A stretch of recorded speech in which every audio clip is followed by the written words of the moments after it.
بسم اللہ الرحمن الرحیم۔ السلام علیکم۔ ہر ایک کی زبان پر میری خوبصورتی کے چرچے تھے۔ میں سر جھکائے چلی آ رہی تھی۔ دلہن بن کر میں آج کسی شہزادی کی مانند نظر آ رہی تھی، لیکن میرے چہرے پر خوشی نہ تھی۔ سب لوگ حیران تھے کہ کیسے نازوں پلی بیٹی ایک جاہل کے پلے بند گئی ہے، لیکن کوئی بھی اس بات کے پیچھے چھپی حقیقت نہیں جانتا تھا۔ میں سر جھکا کر بیٹھی تھی۔ تھوڑی ہی دیر بعد میری نندے رسمیں کرنے لگی۔ آج میری سہاگ رات تھی۔ ابھی تک میں نے اپنے شوہر کو سر اٹھا کر بھی نہیں دیکھا تھا۔ ویسے بھی اس گاؤں میں رواج نہیں تھا کہ لڑکا لڑکی شادی سے پہلے ایک دوسرے کے ساتھ وقت گزارے یا ایک دوسرے سے ملاقاتیں کریں، اور پھر میری شادی جس صورتحال میں ہوئی تھی اس میں تو یہ سب ناممکن تھا۔ اماں ابا نے جس مجبوری کے تحت مجھے رخصت کیا تھا، اگر وہ میرے سسرال والے جان لیتے تو کبھی بھی میری شادی نہ ہوتی۔ میں گمسم سی بیٹھی تھی، تبھی ایک عورت کہنے لگی، ارے اب جان بھی چھوڑ دو دلہن کی، بیچاری کب سے سر جھکائے بیٹھی ہے، تھک گئی ہوگی، اسے کمرے میں چھوڑ آؤ۔ پھر تھوڑی دیر بعد میری چھوٹی نند مجھے کمرے میں چھوڑ گئی تھی۔ میں یوں ہی کمرے کا جائزہ لینے لگی۔ پورے کمرے میں گلاب کے پھول بکھرے ہوئے تھے۔ شاید میرے شوہر نے سہاگ رات کا خوب اہتمام کیا تھا، لیکن اگر وہ میری حقیقت جان لیتا تو کبھی بھی مجھے اس کمرے میں نہیں دیکھ سکتا تھا۔ میں بھی آنے والے وقت کے لیے خود کو تیار کرنے لگی۔ تھوڑی ہی دیر بعد میرا شوہر اندر آیا تھا۔ وہ مجھے دیکھ کر حیران تھا، پھر میرا ہاتھ تھام کر کہنے لگا، یقین نہیں آتا کہ یہ چاند میرے کمرے میں موجود ہے۔ میں نے سر اٹھا کر اپنے شوہر کو ایک نظر دیکھا۔ انتہائی کالی رنگت کا مالک وہ بدصورت آدمی تھا، لیکن سامنے شوکیس کے شیشے میں میری شکل واضح تھی۔ میں بلا کی خوبصورت تھی۔ اس نے مجھے چاند کہا تھا تو اس میں کچھ غلط بھی نہ تھا، لیکن اس چاند میں گہرا داغ تھا، اور وہ داغ جلد ہی ان سب کے سامنے آ جاتا۔ میرا شوہر جو اس وقت ایک خوبصورت بیوی کو پا کر ہواؤں میں اڑ رہا تھا، لیکن جلد ہی منہ کے بل گرنے والا تھا۔ وہ جو خواب دیکھ رہا تھا وہ کبھی پورے ہونے والے نہیں تھے۔ میں نیم غنودگی کی کیفیت میں سن بیٹھی تھی۔ وہ نہ جانے کیا کیا کہہ رہا تھا، لیکن مجھے اس کی آواز نہیں آ رہی تھی، بلکہ میرے کانوں میں تو کسی کی خوفناک آواز آ رہی تھی۔ اچانک ہی میں نے جھٹکے سے سر اٹھایا تھا۔ چند قدم کے فاصلے پر تو وہ موجود تھا۔ ایک دم سے ہی اس نے میرے شوہر کی طرف ہاتھ بڑھائے تھے، اور میرے منہ سے ایک تیز چیخ نکلی تھی۔ میرا نام سعدیہ ہے۔ میرا تعلق ایک چھوٹے سے گاؤں سے تھا، جہاں میں اپنے غریب ماں باپ کے ساتھ رہتی تھی۔ میں ایک غریب مزارے کی بیٹی تھی، لیکن یہ میری بدقسمتی تھی کہ میں بے انتہا خوبصورت تھی۔ صرف امیر وڈیرے کے بیٹے کی نہیں، بلکہ کئی امیر گھرانوں سے تعلق رکھنے والے نوجوانوں کی نظر مجھ پر تھی۔ کبھی کبھار میں اپنے ابا کو روٹی دینے کھیتوں میں چلی جاتی۔ وہیں پر میرے ساتھ ایک بھیانک حادثہ پیش آیا تھا۔ میرے علاوہ میرا ایک چھوٹا بھائی تھا۔ ہم دونوں ہی اپنی ماں باپ کی جان کے ٹکڑے تھے، کیونکہ بڑی منتوں مرادوں کے بعد میری اماں کے ہاں شادی کے 5 سال بعد میری صورت میں اولاد ان کی جھولی میں آئی تھی۔ لیکن ایک دن بھری دوپہر میں ابا کو روٹی دینے جا رہی تھی، جب بیچ راستے میں ایک عجیب سا سایہ میرے پیچھے لگ گیا۔ میں مسلسل اس کی موجودگی محسوس کر رہی تھی کہ کوئی میرے پیچھے آ رہا ہے، لیکن جیسے ہی پلٹ کر دیکھتی تو پیچھے کوئی بھی نہ ہوتا۔ یہ بات مجھے بہت ڈرا رہی تھی۔ پھر گھر آ کر میں نے اماں سے کہا تو اماں کہنے لگی، 1000 دفعہ منع کیا ہے کہ جب دن چڑھ رہا ہو تو گھر سے باہر نہ نکلا کرو۔ میری لال آنکھیں دیکھ کر وہ مجھے مولوی کے پاس لے گئیں۔ تب اس نے ایک عجیب سا انکشاف کیا۔ اس لڑکی کے اوپر جن کا سایہ ہو گیا ہے۔ یہ ایک ایسے درخت کے نیچے سے گزری ہے جہاں پر وہ پہلے سے ہی آباد تھا۔ اس لڑکی کے لمبے بال اور آنکھیں دیکھ کر وہ اس پر عاشق ہو گیا ہے۔ یہ سن کر اماں ابا دونوں کے حواس جاتے رہے، لیکن اب ہر رات میرے لیے عذاب تھی۔ میں جب بھی سوتی تو مجھے ایسے لگتا جیسے وہ میری چارپائی پر بیٹھا ہو۔ میں نہانے کے لیے واش روم میں جاتی تو ایسے لگتا کہ جیسے وہاں مجھے کوئی دیکھ رہا ہو۔ غرض کہ کوئی ایسی جگہ نہ تھی جہاں پر مجھے اس کی موجودگی محسوس نہ ہوتی تھی۔ اب میں اس سے بڑی پریشان آ گئی تھی۔ اماں جگہ جگہ مجھے لے کر گھومنے پھرنے لگی، لیکن وہ پڑوس کی عورتوں، رشتہ دار عورتوں سے یہ بات چھپا رہی تھی، کیونکہ ہمارے گاؤں میں اگر ایک چھوٹی سی بھی بات ہوتی تو لوگ اسے بڑھا چڑھا کر بیان کرتے تھے، اور یہ بات اماں ابا اچھی طرح جانتے تھے کہ کسی کو بھی میری بیماری کے بارے میں پتہ چل گیا تو میری شادی کرنا بہت مشکل ہو جائے گا، اسی لیے وہ یہ بات چھپا رہے تھے۔ لیکن پھر میں حیران رہ گئی جب ایک دن اماں کے ساتھ مولوی کے پاس جا رہی تھی، جب بیچ راستے میں کھڑے ہوئے میں نے ایک کالے کلوٹے سانولے سے آدمی کو دیکھا۔ میں سر جھکا کر اس کے سامنے سے گزر گئی تھی، لیکن نہیں جانتی تھی کہ وہ مجھے کن نظروں سے دیکھ رہا ہے۔ حیرت تو تب ہوئی جب دوسرے دن وڈیرے کے گھر سے میرا رشتہ آ گیا۔ اماں ابا حیران تھے میرے نصیب پر، کیونکہ وڈیرا اس گاؤں کا سب سے رئیس آدمی تھا، لیکن اس کا بیٹا میٹرک پاس اور بالکل ہی جاہل قسم کا مرد تھا۔ اس کی عمر 30-32 سال تھی۔ پہلے ہی وہ 2 بیویوں کو طلاق دے چکا تھا، اب اسے تیسری بیوی میری صورت میں چاہیے تھی۔ وہ خوبصورت اور نوجوان لڑکیوں کا دل دادا تھا۔ اماں نے اس رشتے سے صاف انکار کر دیا تھا۔ وڈیرے کے سامنے نہیں لیکن ابا کے سامنے وہ کہنے لگی، ہم اپنی بیٹی کو دے کر پچھتائیں گے، کل کو وہ اسے بھی طلاق دے کر فارغ کر دے گا، میری بیٹی کی تو زندگی برباد ہو جائے گی۔ لیکن دوسری طرف ابا پریشان تھے، کہنے لگے وڈیرے سے دشمنی مول لینا بھی ٹھیک نہیں، وہ ہمارا جینا حرام کر دے گا۔ لیکن زہرا، تم ایک بار یہ بھی تو سوچو کہ ہماری بیٹی سعدیہ کے ساتھ کیا پریشانی ہے، تم اس کی بیماری کو اچھی طرح جانتی ہو۔ اب اماں خاموش ہو گئی تھی، لیکن مجھے اس خوفناک کالی صورت والے مرد کو دیکھ کر بے پناہ خوف محسوس ہوا تھا جب اس دن میں اس کے قریب سے گزری تھی۔ لیکن پھر اماں ابا نے وڈیرے کو انکار نہ کیا، کیونکہ پورا گاؤں جانتا تھا کہ وہ کس قدر ظالم انسان ہے اور اس کا بیٹا کتنا ظالم ہوگا۔ میں یہی سوچ کر کانپ رہی تھی۔ پھر وڈیرے کے گھر سے میرے لیے زیورات اور خوبصورت لباس آنے لگے۔ یہ سب شادی کی تیاریوں کی وجہ سے تھے، کیونکہ اماں ابا نے انہیں ہاں کر دی تھی۔ میں عنقریب وڈیرے کے بیٹے، جس کا نام رب نواز تھا، اس کی بیوی بن کر جانے والی تھی۔ لیکن دوسری طرف اماں ابا نے یہ بات چھپا لی تھی کہ میرے ساتھ ایک اور بھی مسئلہ ہے، جو آج سے نہیں بلکہ پچھلے کئی سالوں سے میرے ساتھ ہے۔ وہ تھا اسی جن ذات کا راز۔ میں جانتی تھی کہ آج نہیں تو کل سب کو یہ خبر ہو جائے گی کہ میں ایک آسیب زدہ لڑکی ہوں۔ میرے اوپر ایک جن عاشق ہے جو مجھے ہر جگہ دکھائی دیتا ہے۔ لیکن شادی کی رات اس کی موجودگی جب مجھے اپنے کمرے میں محسوس ہوئی تو میرے منہ سے چیخ نکلی تھی، لیکن وڈیرے کے بیٹے نے مجھے تھپڑ دے مارا۔ دلہن بنی میں سسک سسک کر رو رہی تھی۔ پھر تھوڑی ہی دیر بعد میری ساس اندر آئی تھی۔ لڑکی، یہ کیا تماشا ہے؟ کچھ شرم و حیا ہے یا نہیں؟ اس نے میری روتی ہوئی شکل دیکھی تو اپنے بیٹے سے کہنے لگی، رب نواز، تھوڑا غصے پہ کنٹرول بھی کیا کر۔ دیکھ، اگر یہ غلطی سے چیخ رہی تھی تو تجھے اس کا منہ دبا دینا چاہیے تھا۔ میرا شوہر کہنے لگا، اماں ابھی تو میں نے اسے ہاتھ بھی نہیں لگایا تھا، یہ نہ جانے کس چیز کو دیکھ کر چیخ رہی تھی، مجھے تو یہ لڑکی پاگل لگتی ہے۔ پھر اس کی ماں کہنے لگی، تو نے ہی اسے پسند کیا ہے، اس کی خوبصورتی پر مر مٹا، اب بھگت اسے۔ یہ کہہ کر وہ دروازہ بند کر کے چلی گئی۔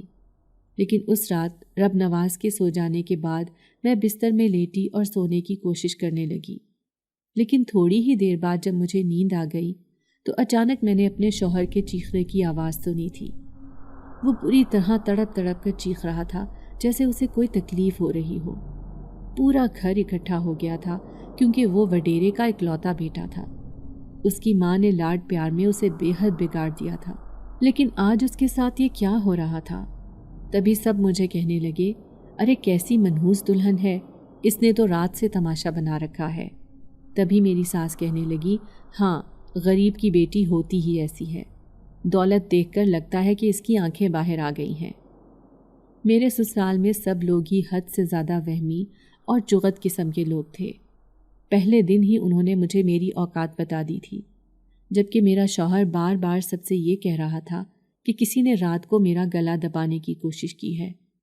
تبھی میری ساس گھور کر مجھے دیکھتے ہوئے کہنے لگی، اگر مجھے ذرا بھی شک ہوا کہ یہ تیری حرکت ہے تو میں تجھے زندہ نہیں چھوڑوں گی۔ یاد رکھنا، میرا بیٹا ہی میرے لیے سب کچھ ہے۔ تجھے طلاق دے کر فوراً ہی باہر نکلوا دوں گی۔ جب ان دونوں کو نہیں بخشا جو امیر خاندان سے آئی تھی تو پھر ایک غریب کی بیٹی ہے۔ میں بے حد سہمی ہوئی تھی۔ پھر تیسرے دن ولیمے کی رسم کی گئی۔ مجھے ایک ہرے رنگ کا لباس پہنایا گیا جو ریشمی تھا۔ تبھی ایک لڑکی آئی جو مجھے تیار کرنے لگی۔ اس لڑکی نے میرے بال دیکھے تو حیرت سے کہنے لگی، آپ کے بال کتنے خوبصورت ہیں، ہمارے پورے گاؤں میں ایسے کسی کے بال نہیں۔ وہ میرے لمبے بالوں کو کھول رہی تھی۔ تبھی اچانک ہی دروازے پر دستک ہوئی تھی۔ دھیرے سے دروازہ کھول کر کوئی اندر آیا۔ السلام علیکم بھابھی۔ میں نے اس لڑکے کے سلام کا جواب دیا تھا۔ وہ ایک پڑھا لکھا اور خوبصورت لڑکا لگ رہا تھا۔ تبھی میری ساس اندر آ کر کہنے لگی، یہ میرے جیٹھ کا بیٹا ہے، وہ اب اس دنیا میں نہیں، اسے میں نے ہی پال پوس کر جوان کیا ہے، یہ شہر میں پڑھائی کرتا ہے۔ میں سر جھکا کر بیٹھی رہی تھی۔ تبھی وہ لڑکا کہنے لگا، ماشاءاللہ چچی، آپ نے تو رب نواز بھائی کے لیے حور پڑی ڈھونڈ لی ہے، لیکن اس لنگور کو بھابھی پسند آئی یا نہیں؟ وہ بظاہر مذاق میں کہہ رہا تھا، لیکن میرے شوہر نے اس کی یہ بات سن لی۔ پھر وہ غصے سے چیختا ہوا اندر آ کر کہنے لگا، خبردار جو کسی نے مجھے لنگور کہنے کی کوشش کی، میں اس کا جینا حرام کر دوں گا۔ دوسری طرف وہ لڑکا بڑے عجیب انداز میں ہنس رہا تھا۔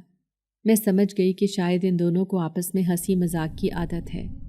تبھی وہ مزید اسے چھیڑتے ہوئے کہنے لگا، واہ بھابھی، آپ کے بال تو بہت خوبصورت ہیں، کتنے ریشمی لمبے لمبے بال، آج تک میں نے کسی کے اتنے حسین بال نہیں دیکھے۔ اپنے شوہر کے سامنے اس کی ایسی بات سن کر میں خوف سے کانپنے لگی۔ وہ شک بھری نظروں سے میرے وجود کو دیکھ رہا تھا اور میں وہیں زمین میں گڑنے کو تھی۔ میں جانتی تھی کہ اس نوجوان کے جانے کے بعد یہ میرا جینا حرام کر دے گا، اور پھر وہی ہوا جس کا ڈر تھا۔ اس رات وہ میرے سامنے بیٹھ کر کہنے لگا، غیر مردوں سے تعریفیں سن کر کتنی خوشی ہوتی ہے تمہیں، خبردار جو آج کے بعد دوپٹہ میں نے سر سے اترا ہوا دیکھا، میں تمہیں زمین میں زندہ گاڑ دوں گا۔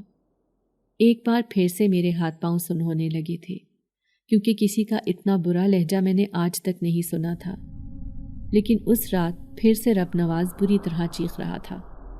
وہ اپنا گلا پکڑے دائیں بائیں جھکتا مدد کے لیے مجھے پکار رہا تھا۔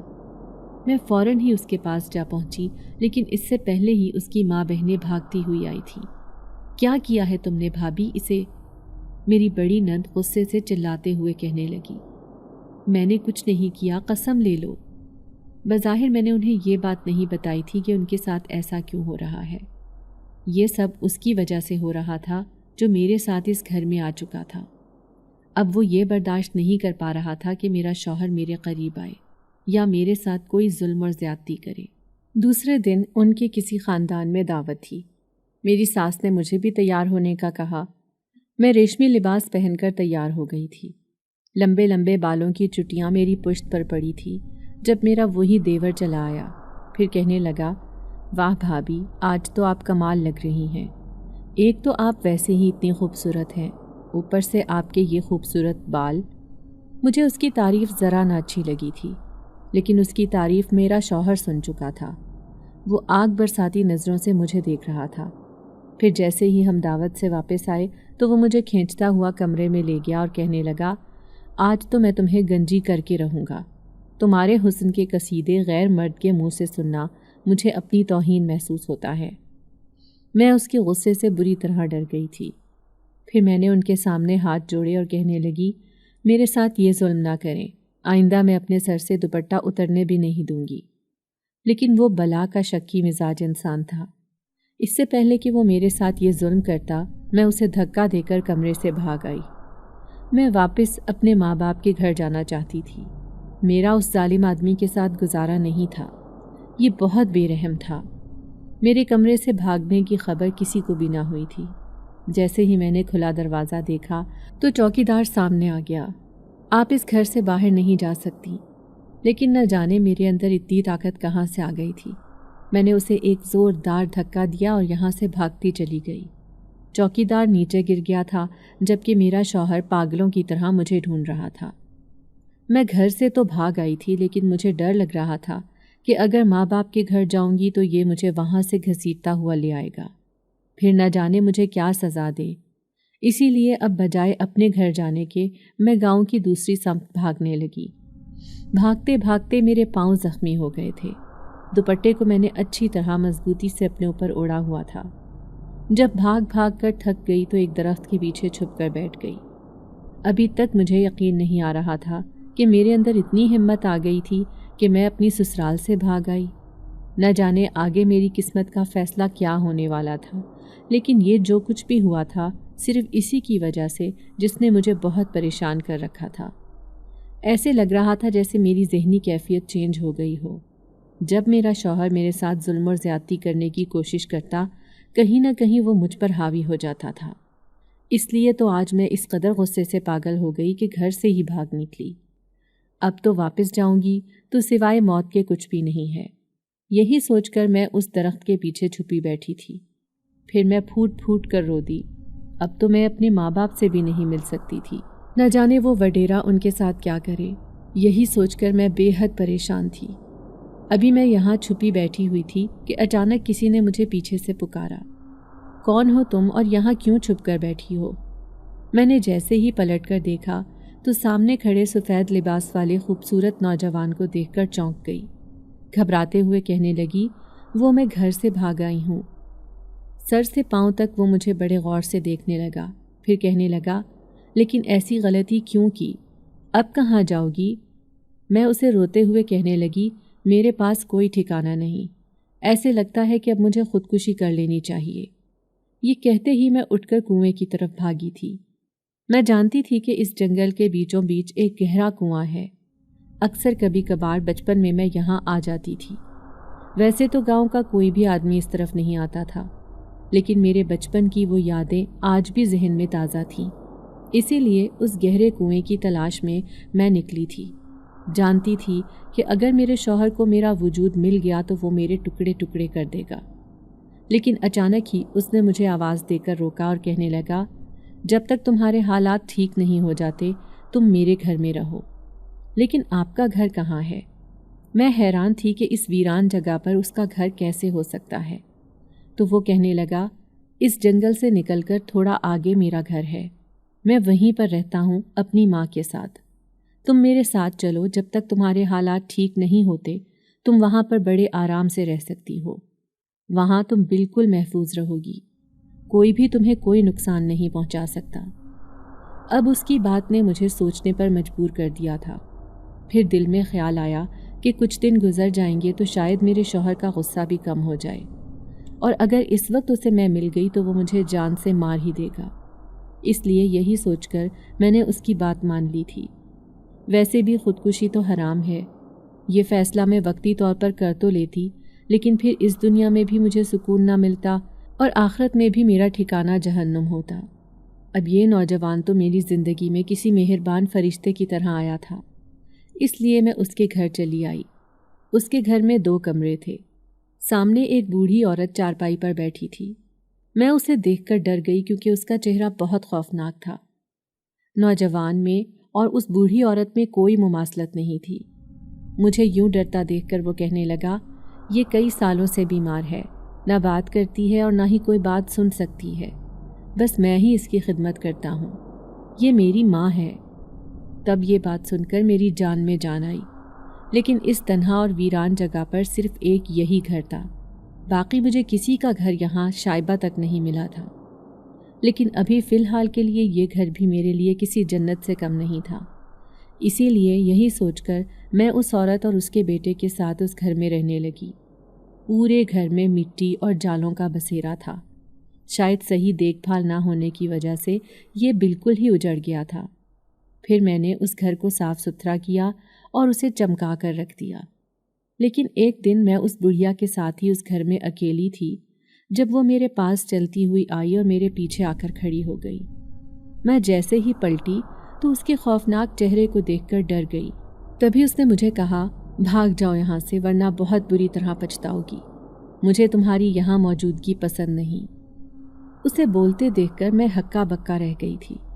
اس نوجوان نے تو کہا تھا کہ یہ بات ہی نہیں کرتی، نہ ہی کوئی بات سن سکتی ہے، لیکن آج اس کی خوفناک آواز سن کر میرے رونگٹے کھڑے ہو گئے تھے۔ میں گھبرائے ہوئے لہجے میں کہنے لگی، میں یہاں سے چلی جاؤں گی، بس 2-4 دن کے لیے مجھے یہاں رکنے دو۔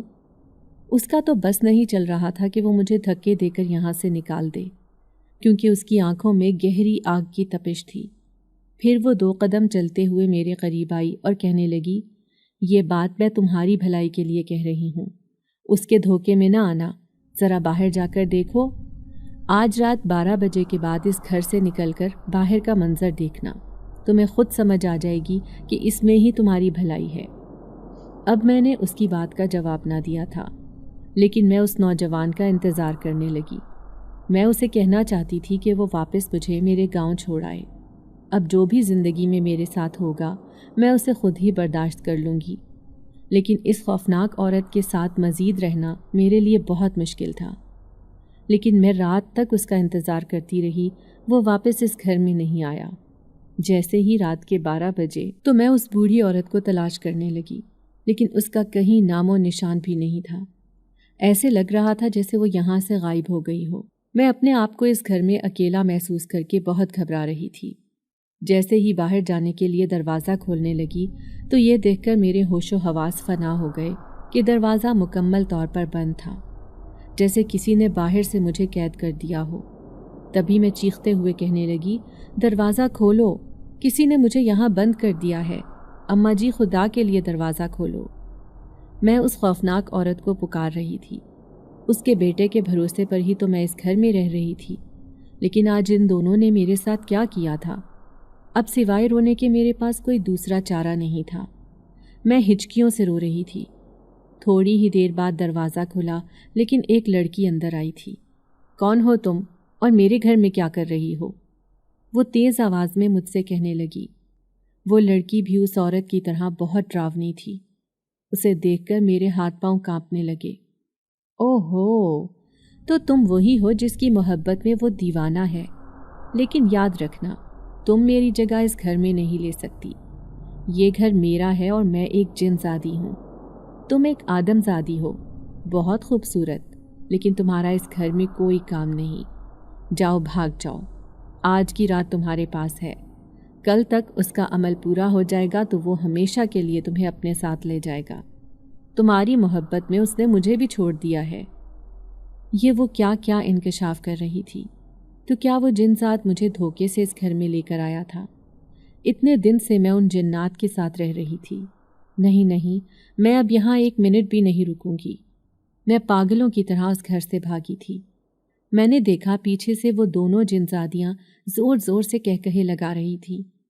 میں یہاں سے بہت دور بھاگ جانا چاہتی تھی۔ ایک طرف وہ جن ذات تھا تو دوسری طرف میرا ظالم شوہر۔ ماں باپ بھی اسی گاؤں میں رہتے تھے۔ نہ جانے میرے ساتھ آگے کیا ہونے والا تھا۔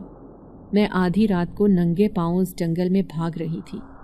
پورے گاؤں میں سناٹا چھایا ہوا تھا جب میں نے چپکے سے اپنے گھر کے دروازے پر دستک دی۔ اندر سے اماں کی آواز آئی تھی، کون ہے؟ اماں میں ہوں، خدا کے لیے دروازہ کھولو۔ اماں نے 1 سیکنڈ کے اندر ہی دروازہ کھول دیا تھا۔ انہوں نے کھینچ کر مجھے اپنے سینے سے لگایا اور کہنے لگی، کہاں چلی گئی تھی میری دھی؟ وڈیرے کے آدمی تیرے ابا کو اٹھا کر اپنے ساتھ لے گئے۔ تیرے ابا کو انہوں نے اپنے ڈیرے پر قیدی بنا کر رکھا ہوا ہے۔ کیا تو اپنے شوہر کے گھر سے بھاگ گئی تھی؟ میں روتے ہوئے اماں سے کہنے لگی، اماں جب شوہر اتنا ظالم ہو تو میں کیسے اس کے ساتھ رہ سکتی ہوں؟ اس رات وہ مجھے گنجی کرنے کی دھمکی دے رہا تھا، کہہ رہا تھا کہ تو ایک غلط لڑکی ہے، میں تجھے برباد کر دوں گا۔ انہوں نے مجھے اپنے سینے سے لگا لیا اور کہنے لگی، اب تو اپنی ماں کے پاس آ گئی ہے، تیرے ابا کو تو پنچایت والے چھڑوا لیں گے، کل اس بات کا فیصلہ ہونا ہے، لیکن میں تجھے ہرگز اس وڈیرے کے پاس جانے نہیں دوں گی۔ اب میں اماں کو یہ بات کیسے بتاتی کہ اماں میں اتنے دن ایک جنات کے گھر میں رہ کر گزار آئی ہوں، وہی جن ذات جو آج سے نہیں پچھلے کئی سالوں سے میرے پیچھے ہے۔ میں پوری رات نہیں سو سکی تھی، لیکن دوسرے دن جیسے ہی سورج نکلا، اماں نے پڑوس میں رہنے والی ماسی کلثوم کو بلا لیا تھا۔ اس سے کہنے لگی، دیکھ ہم دونوں کا برسوں کا ساتھ ہے، تو میری بیٹی کو 1-2 دن کے لیے اپنے گھر میں چھپا لے۔ اگر کسی کو بھی خبر ہو گئی کہ میری بیٹی واپس آ گئی ہے تو وہ اسے واپس لے جائیں گے، لیکن میں اپنی بیٹی کو اب وڈیرے کی حویلی میں نہیں جانے دوں گی۔ ماسی کلثوم کہنے لگی، سعدیہ صرف تیری نہیں میری بھی بیٹی ہے، میں اسے اپنے گھر میں چھپا لوں گی، جتنے دن بھی رکھنا ہوگا میں اسے اپنے گھر میں چھپا کر رکھوں گی، بھلے اس کے لیے مجھے کچھ بھی کرنا پڑے۔ اب میں ان کے ساتھ ان کے گھر چلی آئی تھی، لیکن ابھی 2-4 گھنٹے ہی گزرے تھے جب میں نے اچانک گولیوں کی آواز سنی۔ ایسے لگ رہا تھا کہ وڈیرے کے آدمی گھر میں چھاپا مارنے آئے ہوں۔ شاید انہیں خبر مل گئی تھی کہ میں واپس آ گئی ہوں۔ ماسی کلثوم بھی بہت ڈر رہی تھی۔ وہ پریشانی سے کہنے لگی، کہیں وہ لوگ یہاں آ کر تجھے دیکھنے نہ آ جائیں۔ تو ایسا کر، باڑے کی طرف جو کوٹری بنی ہوئی ہے وہاں جا کر چھپ جا۔ میں ان کی ہدایت پر وہیں جا کر چھپ گئی، لیکن وہ تو بالکل ہی آخری کونے میں بنی ہوئی تھی۔ اس طرف تک تو کوئی آتا جاتا بھی نہیں تھا۔ پھر مجھے وہاں چھپے ہوئے پورے 12 گھنٹے گزر گئے، لیکن کوئی بھی اس طرف نہیں آیا تھا۔ نہ تو کسی جانور کی آواز آ رہی تھی اور نہ ہی انسان کی۔ بھوک اور پیاس سے میں تڑپ رہی تھی۔ 3 دن ہو گئے تھے میں نے کچھ بھی نہیں کھایا تھا۔ ایک طرف موت تھی تو دوسری طرف گہرا کنواں۔ دونوں طرف مجھے اپنی موت ہی نظر آ رہی تھی۔ اس سے پہلے کہ میں بھوک اور پیاس سے اپنی جان دے دیتی، اچانک مجھے اپنے پیچھے کھانے کی لذیذ خوشبو محسوس ہوئی۔ جو ہی پلٹ کر دیکھا تو اسی جن ذات کو دیکھ کر میں خوف سے کانپنے لگی۔ وہ مجھے ڈرتے دیکھ کر کہنے لگا، میں تمہارے لیے کھانا لے کر آیا ہوں، چاہوں تو پل بھر میں اس وڈیرے اور تمہارے اس نام نہاد شوہر کا برا حشر کر دوں، لیکن تمہاری اس گاؤں میں بدنامی نہ ہو اسی ڈر سے پیچھے ہٹ جاتا ہوں۔ میں اس کا غصہ دیکھ رہی تھی، لیکن اس کے ہاتھ میں میرے لیے کھانا تھا۔ شاید اسے پہلے سے ہی معلوم ہو گیا تھا کہ میں بھوکی ہوں۔ بھوک کی وجہ سے میری حالت بہت بری تھی، اسی لیے میں نے وہ کھانے کی ٹرے لے لی۔ میں اس کھانے پر ٹوٹ پڑی تھی کیونکہ وہ بہت لذیذ تھا۔ مجھے یوں کھانا کھاتے ہوئے دیکھ کر وہ بڑے پیار سے کہنے لگا، میرے ساتھ میری دنیا میں چلو، وہاں کوئی بھی غم نہیں ہوگا، ہم دونوں مل کر ساتھ رہیں گے، لیکن تم اپنی بیوی کے ساتھ خوش رہو، وہ جن زادی تمہاری بیوی ہے۔ میں ڈرتے ڈرتے اس سے کہہ رہی تھی۔ تب اس نے سر جھٹکتے ہوئے کہا، وہ ایک شیطانی عورت ہے، اور وہ عورت جو خوفناک شکل کی تھی وہ اسی کی ماں ہے، میری ماں نہیں، لیکن پھر بھی میں اسے اپنی ماں کی طرح عزت دیتا ہوں۔ لیکن وہ جن زادی زبردستی مجھ سے شادی کرنا چاہتی ہے، حالانکہ اسے معلوم ہے کہ میں تم سے عشق کرتا ہوں۔ اس دن جب تم اس کھیت سے گزر رہی تھی میں اسی درخت پر موجود تھا۔ اس جن زادی کی وجہ سے میں اپنے قبیلے کو چھوڑ کر آ گیا تھا، کیونکہ سردار زبردستی میرے سر پر اسے مسلط کر رہا تھا، جبکہ مجھے اس کی شیطانی فطرت سے نفرت ہے۔ لیکن تمہارے چہرے کی معصومیت اور تمہارے خوبصورت لمبے بال دیکھ کر میں اپنا دل ہار بیٹھا۔ تم وہاں سے آتی جاتی تو میرا دل بھی تمہارے قدموں میں لوٹتا۔ اب تم جہاں بھی جاتی میں تمہارے پیچھے پیچھے ہوتا تھا۔ میں نے تمہیں کبھی ڈرانے کی کوشش نہیں کی، لیکن شاید تمہیں میری موجودگی کی خبر ہو گئی تھی۔ لیکن جب تم نے مولویوں کے پاس جانا شروع کیا تو میں اس بات سے ڈر گیا۔ میں نے تمہارے قریب آنا چھوڑ دیا تھا، لیکن جب رات کو تم اکیلی ہوتی تو میں تمہارا دیدار کرنے آتا تھا۔ میں نہیں چاہتا تھا کہ میری طاقتیں کمزور ہو جاتی اور وہ جن ذاتی مجھ پر حاوی ہو جاتی اور زبردستی مجھے اپنے قبیلے میں لے جاتی۔ تبھی بھی تمہاری وجہ سے میری طاقتیں بہت کم ہو گئی تھی، تبھی تو میں اس گھر میں رہتا ہوں، اس جن زادی اور اس کی ماں کے ساتھ۔ وہ میری خاطر ہی اپنا قبیلہ چھوڑ کر اپنی ماں کے ساتھ اس گھر میں رہنے لگی جہاں پر میں رہتا تھا۔ اس کی کہانی متاثر کر دینے والی تھی۔ اس کی محبت نے مجھے خاموش کروا دیا تھا۔ میرے دل میں خیال آیا، میرا شوہر ایک بدصورت انسان تھا، کاش وہ میری عزت ہی کر لیتا۔ محبت دینا تو دور کی بات ہے، اس نے تو میری عزت بھی نہ کی، الٹا شک کے کٹہرے میں روزانہ مجھے کھڑا کر کے ذلت کے گڑھے میں اتار دیتا تھا۔ اب میں یہاں پر 2 دن سے قید تھی، لیکن کسی کو یاد بھی نہیں تھا کہ ایک جان یہاں پر موجود ہے۔ نہ جانے میری ماں کہاں چلی گئی تھی، پنچایت نے کیا فیصلہ کیا تھا، لیکن اس دن میری جان نکل گئی جب ماسی کلثوم آئی اور مجھے اپنے ساتھ لے گئی۔ جیسے ہی میں اس کے صحن میں جا کر کھڑی ہوئی، یہ دیکھ کر میری حالت بری ہو گئی کہ سامنے میرا شوہر کھڑا تھا۔ بالآخر اسے معلوم ہو گیا تھا کہ میں یہاں پر چھپی بیٹھی ہوں۔ مجھے دیکھ کر اس نے زور زور سے قہقہے لگائے اور کہنے لگا، چلو اب تمہارے ماں باپ کی آزادی کا دن آ گیا، تم میری حویلی میں جاؤ گی تبھی وہ تمہارے گھر واپس آئیں گے، اگر ان کی زندگی پیاری ہے تو میرے ساتھ چلو۔ اب وہ مجھے ہاتھ سے کھینچتا ہوا اپنے ساتھ لے کر جا رہا تھا۔ پیچھے سے میں پاگلوں کی طرح اماں کو آوازیں لگا رہی تھی، اماں مجھے بچا لو، مجھے اس کے ساتھ نہیں جانا۔ لیکن اپنے گھر پر تالا دیکھ کر مجھ پر شدید مایوسی طاری ہو گئی۔ اب وہ مجھے حویلی میں لے آیا تھا۔ سامنے کھڑی اس کی ماں اور بہن مجھے کھا جانے والی نظروں سے گھور رہی تھی۔ پھر اس کی ماں کہنے لگی، اس بدکردار لڑکی کو پھر اس حویلی کی زینت بنانے پر تلا ہے، جانتا بھی ہے کہ یہ اتنی آوارہ ہے کہ آدھی رات کو گھر سے بھاگ گئی تھی۔ میرا شوہر خباثت سے کہنے لگا، آج اس کا میں حشر برا کر دوں گا، اسے وہ سزا دوں گا جو اس نے خواب میں بھی نہیں سوچی ہوگی۔ وہ مجھے حویلی کے تہہ خانے میں لے گیا تھا۔ اب تو یہاں پر سڑ گل کر مرے گی، نہ تو تجھے دن کا اجالا نظر آئے گا اور نہ ہی رات کی چاندنی۔ تیری ساری خوبصورتی یہاں رہ کر مٹ جائے گی، چند دن میں ہی تو بھوک کی وجہ سے ہڈیوں کا ڈھانچہ بن جائے گی۔ پھر تجھے ہوش آئے گا کہ آخر تو نے ہماری عزت داغدار کر کے کیا کیا۔ میں نے اس کے سامنے ہاتھ جوڑ دیے، روتے ہوئے کہنے لگی، خدا کے لیے میرے ساتھ یہ ظلم نہ کرو۔ لیکن اسے بھلا کہاں رحم آنا تھا۔ وہ مجھے حویلی کے تہہ خانے میں بند کر کے چلتا بنا۔ یہاں پر گہرا گھوپ اندھیرا دیکھ کر میری جان نکل رہی تھی۔ ایسے لگ رہا تھا ایک نہیں کئی جنات میرے آس پاس گھوم رہے ہوں۔ مجھے کبھی کسی کا سایہ دکھائی دیتا تو کبھی ایسے لگتا جیسے کوئی میرے قریب کھڑا ہو۔ میں چیختی رہ گئی، لیکن تہہ خانے سے باہر میری آواز بھی نہیں جا رہی تھی۔ اس سے پہلے کہ خوف کے مارے میرا دم گھٹ جاتا، اچانک ہی ایک روشنی کا دھماکہ ہوا۔ میں ساکت سی روشنی کو دیکھ رہی تھی، تبھی اس نے ایک انسانی شکل اختیار کر لی۔ یہ دیکھ کر میں حیران رہ گئی کہ یہ تو وہی جن ذات تھا جو میری تلاش میں یہاں بھی پہنچ گیا تھا۔ وہ مسکرا کر مجھے دیکھتا کہنے لگا، میرے ہوتے ہوئے تمہیں کبھی کوئی پریشانی نہیں ہوگی۔ اب اس تہہ خانے میں تم اکیلی نہیں ہو، بلکہ میں تمہارے ساتھ ہوں۔ تمہیں یہاں پر میں ساری زندگی کی سہولتیں دوں گا۔ تم یہاں پر ہی رہو، ورنہ اگر باہر جاؤ گی تو وہ تمہارے ساتھ مزید ظلم کرے گا۔ میں اچھی طرح جانتا ہوں کہ اپنے ماں باپ کی وجہ سے تم کبھی بھی دوبارہ اسے چھوڑ کر نہیں جاؤ گی۔ اس سے تو بہتر ہے اسی تہہ خانے میں میری حفاظت میں رہو۔ نہ تمہیں یہاں کھانے پینے کی کوئی پریشانی ہوگی اور نہ ہی اکیلے پن کی۔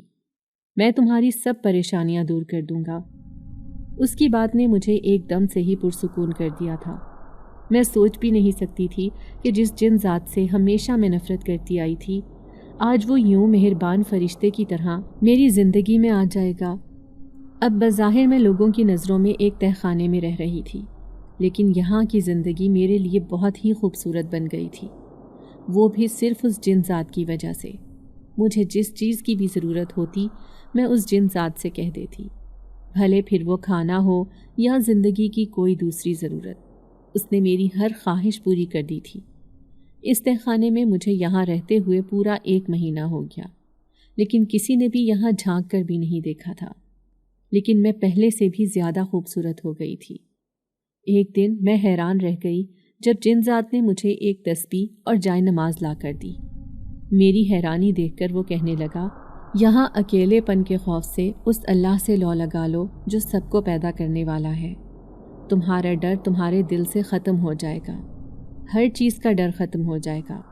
خدا تمہارے لیے آسانیاں پیدا کرے گا۔ اس کے پر یقین لہجے نے میرے اندر ایک نیا جہان دریافت کر دیا تھا۔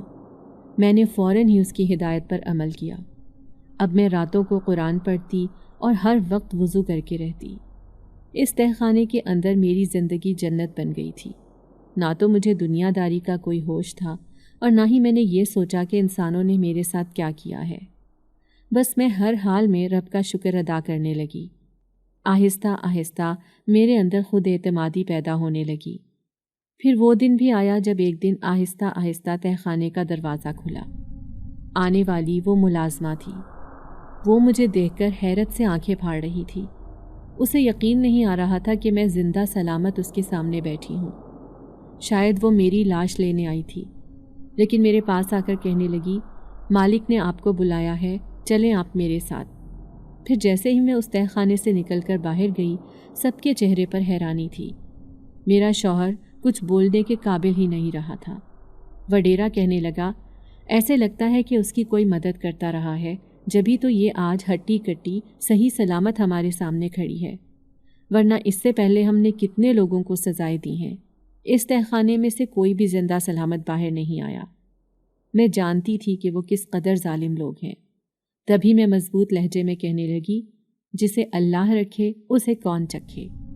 آپ لوگوں نے تو مجھے مارنے میں کوئی کسر نہیں چھوڑی، لیکن اب میں دنیا کو بتاؤں گی کہ آپ لوگوں کا چہرہ کتنا مکروہ ہے۔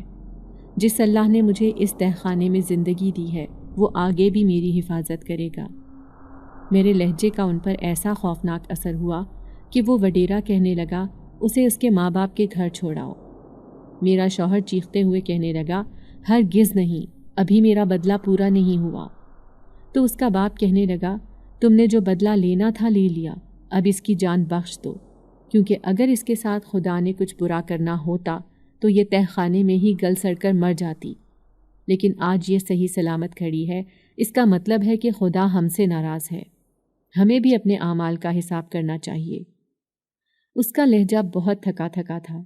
میرے چہرے پر بے پناہ خوشی تھی۔ یقین نہیں آ رہا تھا کہ میں اپنے ماں باپ کے پاس واپس جانے والی ہوں۔ پھر ایک ملازم آیا اور مجھے میرے ماں باپ کے پاس چھوڑ کر چلا گیا۔ اماں ابا نے مجھے دیکھ کر خوشی سے چیخیں ماری تھی۔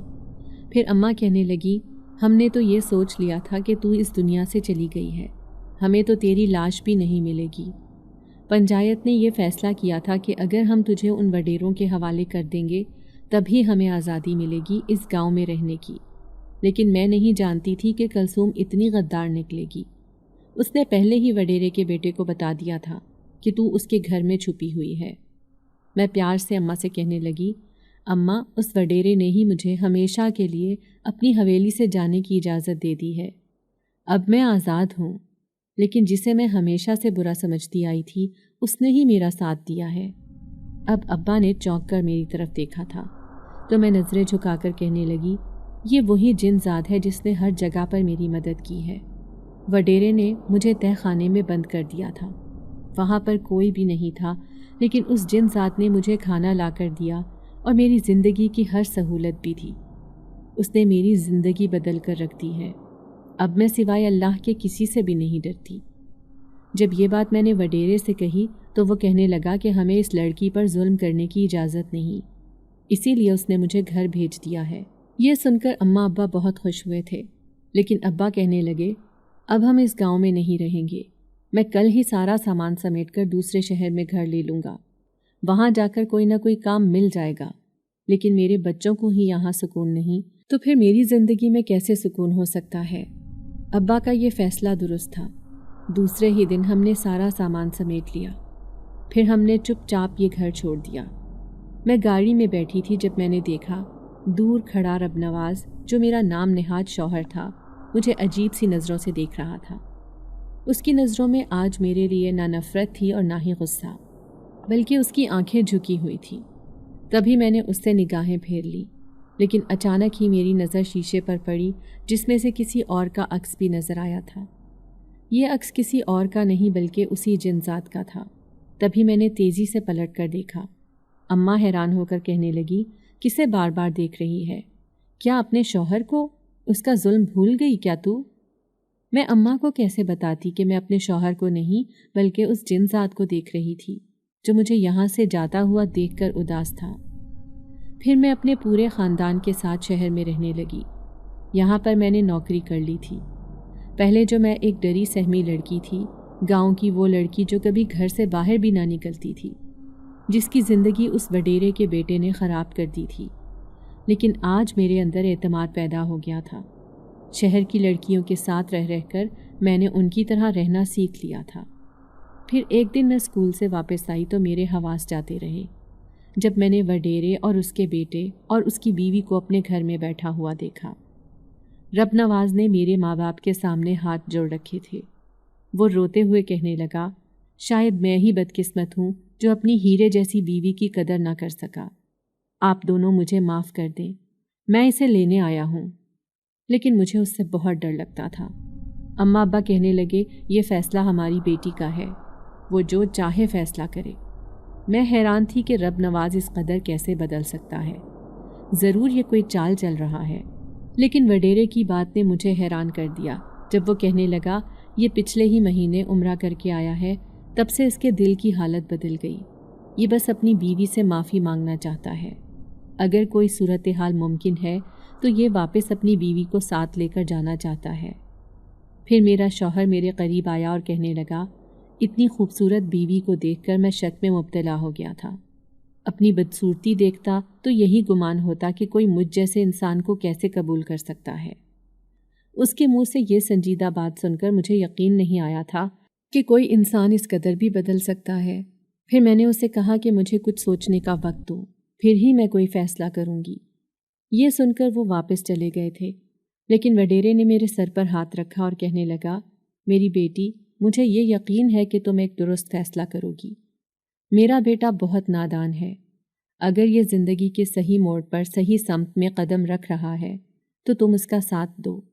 کیا پتہ کسی کا ساتھ کب انسان کی زندگی بدل دے، یہ تو کسی کو بھی معلوم نہیں ہوتا۔ یہ کہہ کر وہ چلا گیا تھا، لیکن اس کی اس گہری بات نے مجھے سوچنے پر مجبور کر دیا تھا۔ بار بار مجھے خیال آیا کہ اس جن ذات نے بھی تو میری زندگی بدلی تھی۔ جب سے مجھے اللہ پر پختہ یقین ہوا تھا، تب سے ہی میں اپنے اندر ایک اعتماد محسوس کرتی تھی۔ پھر اس رات میں سو رہی تھی جب ایسے لگا کوئی مجھے آوازیں دے رہا ہو۔ میں نے جیسے ہی آنکھیں کھول کر دیکھا، سامنے کھڑے جن ذات کو دیکھ کر ڈر گئی۔ آج کتنے دنوں بعد وہ مجھے اپنے سامنے دکھائی دیا تھا، لیکن اس کے چہرے پر مسکراہٹ دیکھ کر میں حیران رہ گئی جب وہ کہنے لگا، تمہارا دل بدل چکا ہے۔ کیا مطلب ہے؟ میں حیران تھی اس کی بات پر، تو وہ مسکراتے ہوئے کہنے لگا، تمہارے دل میں آہستہ آہستہ تمہارے شوہر کی محبت پیدا ہو گئی ہے۔ اس محبت کو پہچانو اور واپس اپنے گھر چلی جاؤ۔ کیا وہ سچ کہہ رہا تھا؟ میں اپنے دل سے پوچھنے لگی، تو وہ جن ذات کہنے لگا، جب کسی کے دل میں محبت ہو تو اس کی آنکھوں میں صاف دکھائی دیتی ہے۔ اب تم بھی اپنے شوہر کو معاف کرنے والی ہو۔ مجھے یقین ہے کہ تمہارے دل میں اس کے لیے جگہ بن گئی ہے۔ اب میں اس جن ذات سے کیسے کہتی کہ میرے دل میں کسی اور کے لیے نہیں بلکہ اسی کے لیے جگہ بنی تھی؟ لیکن شاید اس کا اور میرا ملنا ناممکن تھا، اسی لیے کیونکہ میں ایک شادی شدہ لڑکی تھی، اور شادی شدہ لڑکی ہمیشہ سے ہی اس شوہر کے ساتھ سمجھوتا کرنے کے لیے تیار ہو جاتی ہے جس کے ساتھ اس کے ماں باپ نے اس کا نکاح کیا ہوتا ہے، اور ایسا ہی میرے ساتھ ہوا تھا۔ پھر میں اس جن ذات سے کہنے لگی، جتنی عزت میرے دل میں تمہاری ہے، اتنی عزت میں شاید ہی زندگی میں کسی کو نہ دے سکوں، اپنے شوہر کو بھی نہیں۔ یہ سن کر وہ نہایت خوش ہو گیا تھا، پھر مجھے دعائیں دیتا ہوا میرے سامنے سے غائب ہو گیا۔ دوسرے دن میں نے اپنے شوہر کے ساتھ جانے کا فیصلہ کیا تھا، کیونکہ آج اس نے میرے اندر کا اعتماد پہچان لیا تھا۔ مجھے نہیں لگتا تھا کہ اب وہ میرے ساتھ کوئی ظلم اور زیادتی کرے گا۔ پھر جیسے ہی میں حویلی میں گئی تو وہاں میری ساس نے ساری عورتوں کے سامنے اعلان کیا کہ یہ ہماری حویلی کی نئی بہو ہے، ساری باغ ڈور بھی اسی کے ہاتھ میں جانی چاہیے، کیونکہ آگے ہماری نسل کو اسی نے چلانا ہے۔ یوں میں وڈیرے کی بہو کو جو عزت ملنی چاہیے، آج وہی عزت پا کر بہت خوش تھی۔ میرا شوہر تو میرے بغیر کوئی فیصلہ بھی نہیں کرتا، پھر چاہے وہ اس کی زندگی کا کوئی فیصلہ ہو یا پھر زمینوں کا، ہر طرح کے معاملات میں اس کے لیے میری بات بہت اہمیت رکھتی ہے۔ وہ سب کے سامنے میری تعریف بھی کرتا ہے، اور اب اگر کوئی میری تعریف کرے تو اسے جلن نہیں بلکہ بہت خوشی محسوس ہوتی ہے۔ اگر آپ کو آج کی ہماری کہانی پسند آئی ہے تو اسے لائک کیجیے اور اپنے پیاروں کے ساتھ شیئر کیجیے، اور ہاں، اگر آپ نے ابھی تک ہمارا چینل سبسکرائب نہیں کیا تو ضرور کیجیے۔ ملتے ہیں کل ایک نئی اور دلچسپ کہانی کے ساتھ، تب تک کے لیے اللہ حافظ۔